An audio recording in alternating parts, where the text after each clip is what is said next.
Hello and welcome to our second The Happy Writer in this series, our autumn series. And thanks as always to Dublin City Council through their initiative, holding it together apart, for inviting me to post these videos. Hope you've had a good week. I know we're well in the middle of autumn now, and the days are getting very much shorter. I hope that this week finds you well and healthy, and hopefully kind of ready to get into the writing. So some of you may be writing already, some of you may just be starting, and so I really hope that these videos will support you in your writing practice. So this week I'm just going to start sharing the screen. This week we are looking at kind of how to set ourselves up when we are looking to begin a writing practice.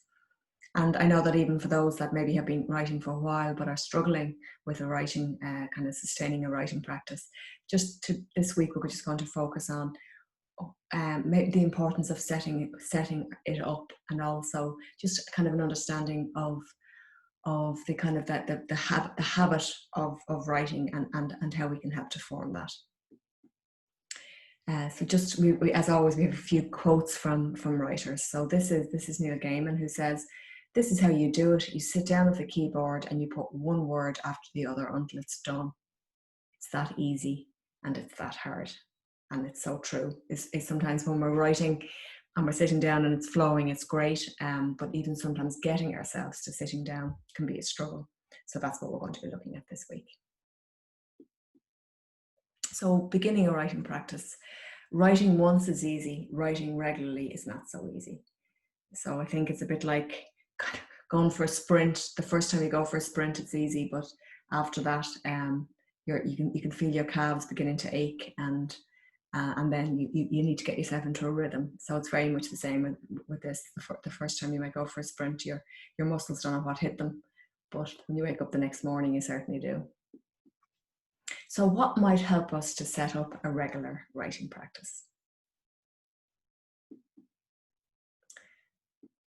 So just going to chat a little bit about designing a new habit, because beginning a writing practice and beginning a writing, kind of creating a writing schedule, effectively we are starting a new habit. And we now know a lot more about, I suppose, kind of what's going on in the brain, the neuroscience behind habit forming. But we now know that in order to establish a habit, we need to have what's called a cue, something to remind us to act now. And the second part is we need to recognize that in order for a habit to actually form and for it to become routine for us, it needs at least 40 to 50 repetitions. So if you are looking to form a new habit of writing, and you're thinking, oh gosh, after the first week, I'm still not too sure whether this is working or not, just relax. It actually takes time to establish a new writing habit. So I'd always say to people, give yourself at least 3 months of writing regularly before you even begin to feel that kind of comfort of, oh yeah, this is what I do. Oh yeah, on a Thursday morning or at the weekend I write. This is what I do. So just giving yourself enough time to establish that habit. And a very important part of the cycle too is there has to be a reward. There has to be a sense of accomplishment and achievement. And so if we're talking very kind of critically to ourselves about our writing, we're saying, oh, that's rubbish, then we're sending a message to our brain that we're actually nearly punishing ourselves. And we don't like that. And so we actually find it when that cue comes back again for us to start, we'll be like, oh no, I won't bother today. Oh no, I'll do it another day. Where if we give ourselves a reward or speak to ourselves in a really positive way about our writing, then actually the next time the cue comes around the next day, we're actually looking forward to writing. So that's what it takes to form a habit. And any of us who know whether it's an exercise habit or whether it's any new habit of maybe we've gone back to study something and we're trying to get back into the habit of studying.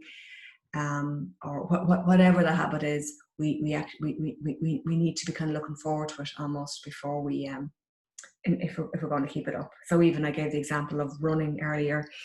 Even if it's tiring and our legs are sore, there's the adrenaline and that feeling of afterwards, God, I'm tired, but I feel great. I feel like and that's the reward, which is brilliant. So let's begin with the cue. So what might be your cue?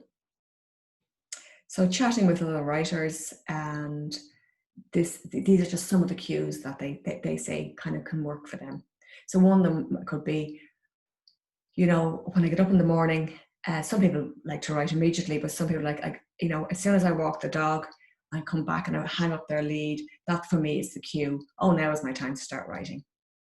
And for others, particularly obviously parents, I might get the chance when I drop the kids off to school. I have an hour before I have to get into my own work or get into housework. Then that's the time. That's my cue. When I come back into the house, that's the time that I'm going to start writing. For others, it could be really busy work days, like when I have my lunch. As soon as I kind of have my lunch on the desk, then I open up my laptop. As soon as my lunch is finished, I'll spend maybe 20 minutes writing. And then for others, that cue may be at the end of a day. Maybe the kids are in bed, or at the end of the day when you put away your kind of work laptop, or just even when the light comes out of the sky. That could be your cue to say, okay, it's getting dark now. This is the time I'm going to give myself to do a little bit of writing. So just what might be your cue? And they were just 4 examples. I'm sure there's infinite amount of cues that might help you already in your life, that you might say that would be a good idea, that maybe I'll write after that, or that'll be the signal. So your best time to write. And there are lots of books and advice given to people about when's the best time to write. And some people say, it's definitely the morning's the best time to write. But what I would just say to you, that really works for people who are early birds. But what if you're a night owl? So knowing when is your energy at its highest. So I know for me, I'm definitely I'm an early morning person. So when I began my own writing practice, it made sense for me that my cue was when I got up in the morning before I went to work, and before the kids were younger then, but before getting the kids to school, I would spend an hour writing. And for me, that worked. And my brain was fresh, and that was just perfect. Come the evening time, I was useless, and apart from maybe doing a bit of editing, I'd have been absolutely useless at any fresh writing. I know writers who be like, morning, my brain is so sluggish. I'm actually, come 9 or 10 o'clock at night, that's when my brain really wakes up. Or other people might be somewhere in the middle. They might say, actually, that kind of late afternoon is my best time. So just asking yourself, when is your energy at your highest? And particularly when you're beginning to write and you're beginning to establish a writing practice, follow your energy, and that can be really, really helpful. And of course, if the way your life is at the moment is it's impossible to follow your energy, then just ask yourself, what might be my best time to write in my current situation, even if it's only for 10 minutes, what might be my best time to write? So even before we put pen to paper or start tapping on the laptop, it can be really helpful to us to create a nice ritual that tells our brains that we're ready to write.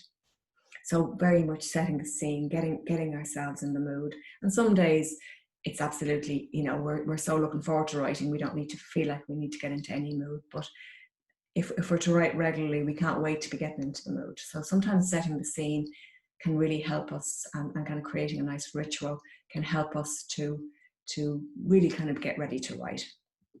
So here are some examples again from writers. Some people kind of getting ready to write, the ritual might be putting on, brewing their favorite coffee, and even the sound of the coffee brewing can be a kind of a trigger to the brain that, that's a nice ritual, and that trigger as well. And something nice to eat as well, which is really important. For others, and you can see there's a candle. I know some writers who kind of placing a candle on the desk beside them, kind of that ritual helps them to think, oh, now my work day is over, or and now is the time for my writing. Or it could be in the morning where it's just lighting the candle. It's like, this is my time for writing. And then for others, that ritual could simply even be something like tidying up your work desk, or tidying up the kitchen table so that you have the space. But just there's a sense of this ritual that you're beginning to that there's almost, it's enjoyable too. So if tidying is enjoyable to you, and sometimes it is, sometimes not, but that can help too. And I just have some pencils in there because apparently Roald Dahl, who wrote down the back of in a shed down the back, he would go down and he'd pair his pencils, and that pairing of the pencils was one of his rituals that kind of told his brain that he was ready to write. So just think about what might your ritual be, what might help you to kind of settle in and set the scene for yourself before you begin writing. And as we had last week, we had some of the quotes as well, didn't we? So just, you fail only if you stop writing. And there can be, as we're, even with the rituals and the setting of the scene, there can be some of that fear around, oh gosh, what if what if this is no good? And great advice from Ray Bradbury, a wonderful writer. You fail only if you stop writing. So reminding yourself that it's just the writing, that we're not worrying at this stage about the quality or whether it's any good or not. We are simply beginning to write and getting our brains and that muscle, that writing muscle, giving it a little bit of exercise. And as always, reminding ourselves of why we write, and as readers, when we read something like this is often what inspires us to write, when we read something as beautiful as this poem, which I'm going to read in a moment. But I chose this one for this week because sometimes we think that we have to kind of pull the words out of ourselves when we're writing, but in fact, sometimes the words just come to us as a gift. And this poem kind of is a reminder of just sometimes even just turning up to the words. Sometimes we get the gift of them flowing through us. So this is called Prayer by Carol Ann Duffy. Some days, although we cannot pray, a prayer utters itself. So a woman will lift her head from the sieve of her hands and stare at the minims sung by a tree, a sudden gift. Some nights, although we are faithless, the truth enters our hearts, that small familiar pain. Then a man will stand stock still, hearing his youth in the distant Latin chanting of a train. Pray for us now. Grade 1 piano scales console the lodger looking out across a Midlands town. Then dusk, and someone calls a child's name as though they named their loss. Darkness outside. Inside, the radio's prayer. Rockall, Malin, Dogger, Finisterre. And it's such a beautiful poem anyway, but what I really like about this poem, if we're thinking about kind of the writing process and getting going as a writer, is that sometimes even just sitting there and turning up, and in this case, even Carol Ann Duffy obviously at some point was listening to the radio, and that radio sparked something, and a poem like this comes out. So some days, although we cannot write, writing utters itself. So just for this week, kind of the tips for setting yourself up. When you're looking to form the new habit of writing, attach it to a familiar, not Anne, a familiar habit. And that's one of the kind of pieces of advice that we're given in terms of when developing a new routine. If we attach it to a familiar old habit, we're much more likely to for the new habit to kind of take its place in our lives. So just when you're looking for that new habit, just attaching it to a familiar habit. So whether it's kind of hanging up the dog's lead, whether it's when I put on the kettle after dropping the kids to school, whatever that cue is, if we have the habit of walking the dog, then it's really great then to attach our habit of writing straight afterwards. So again, just thinking about what maybe familiar habits you have that you might be able to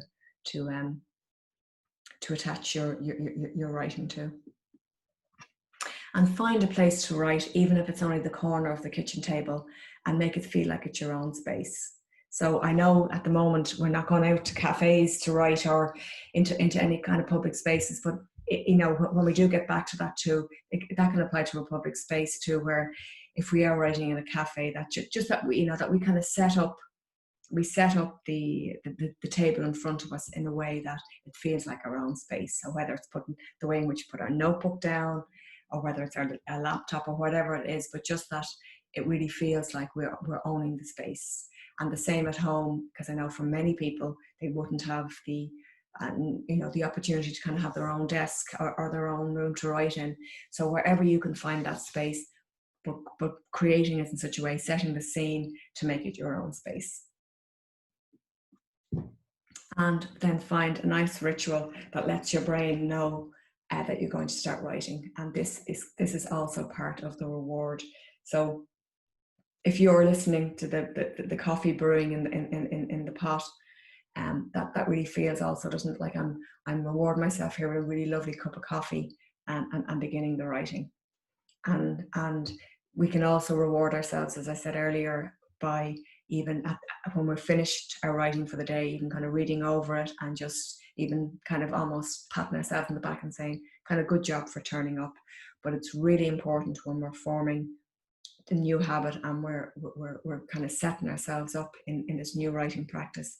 It's really important that we do reward ourselves and that we don't have those kind of negative, we're not talking negatively to ourselves, so that the next time we're thinking of writing, it's like, oh, God, wouldn't be bothered, bothered, I'll do it another day, rather than looking forward to kind of coming back. And as the weeks go on, we will be talking more about what might your writing schedule look like. Like people often say to me, again, like, Anne, how many times a week should I write? And I nearly kind of say, well, how long is a piece of string? In that it really depends on where we're at in our writing life and what kind of projects we're involved in. But the one thing I would say is that it's always about writing, turning up and writing regularly, even if that's only once a week or whatever. So just a reminder before we say goodbye that it's, there's so much beauty this time of the year, and it can be such an inspiration for us as writers. And this is our autumn series. So just reminding ourselves that even as the leaves are falling furiously from the trees at the moment, there's the light at this time of the year is just absolutely beautiful. So thanks a million, as always, for listening in and watching, and just remembering that every time you turn up to write, you are closer to the writer you wish to be. And there's not a single word that goes to waste. Every word that we write is moving us closer to the kind of writing that we want to produce and the kind of writer that we want to be. So thanks a million. I'm really looking forward to tuning or to posting again next week. And in the meantime, happy writing.